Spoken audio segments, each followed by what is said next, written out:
SIR form fill up করতে গিয়ে অনেকের মনে অনেক প্রশ্ন। উত্তর দিল নির্বাচন কমিশন। সেই প্রশ্নগুলো কি কি?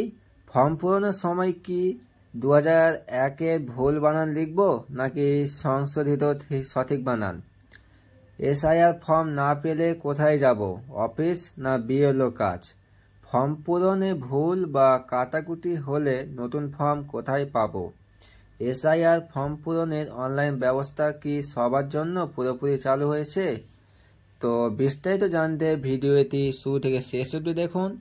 আর তোমরা যদি আমার চ্যানেলে নতুন হয়ে থাকো চ্যানেলটিকে সাবস্ক্রাইব করে পাশে থাকা নোটিফিকেশন বেলটি অন করে দিবেন। তো চলুন ভিডিওটা শুরু করি। প্রশ্নটা কি হচ্ছে, 2002-এ ভোটার তালিকায় আমার নামের বানান কিংবা বাবার নাম ভুল আছে, পরে ভোটার তালিকায় আমি নামের বানানটা ঠিক করে নিয়েছি। এখন এসআইআর ফর্ম ভরার সময় কি লিখব? 2002-এর ভুলটাই লিখব নাকি ঠিকটা লিখব? নির্বাচন কমিশন উত্তর দিয়েছেন, 2002-এ এসআইআর তালিকায় নামের যে বানান আছে সেটাই লিখতে হবে। ভুল থাকলেও লিখতে হবে ভুলটাই, না হলে তথ্য ম্যাচিং হবে না।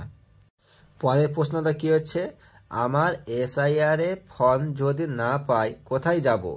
কোন অফিসে যাব নাকি বিএলও কাজ যাব? অফিসে গেলে কোন অফিসে যাব? তো উত্তর দিয়েছেন নির্বাচন কমিশন, এখনও এসআইআর ফর্ম প্রচুর লোকের কাছে পৌঁছায়নি, সবে বিলি শুরু হয়েছে, প্রয়োজনে পরে বিএলওর সঙ্গে যোগাযোগ করবেন। পরের প্রশ্ন হচ্ছে, এসআইআর ফর্ম পূরণ করতে গিয়ে যদি অনিচ্ছাকৃতভাবে আমার ভুল হয়ে যায়, ফর্মে কাটাকুটি হয়ে যায়, তাহলে কি করব? নতুন ফর্ম কোথায় পাব? নির্বাচন কমিশন জানিয়েছেন, নতুন ফর্মে কোনো ব্যবস্থা নেই। যদি ফর্ম ফিল আপের সময় ভুল হয়ে যায় তাহলে একটা লাইন দিয়ে কেটে ইনিশিয়ালে সই করতে হবে। পরের প্রশ্ন হচ্ছে, অনলাইনে এসআইআর ফর্ম কি সবাই পূরণ করতে পারবে? অনলাইন ব্যবস্থা কি এখন পুরোপুরিভাবে চালু হয়েছে?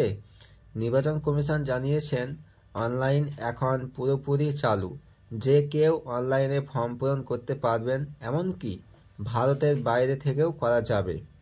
তো এই ছিল আজকের ভিডিও। তো ভিডিওটা যদি ভালো লাগে চ্যানেলটিকে সাবস্ক্রাইব করে পাশে থাকা নোটিফিকেশন বেলটি অন করে দেবেন এবং পাশে থাকবেন। ধন্যবাদ।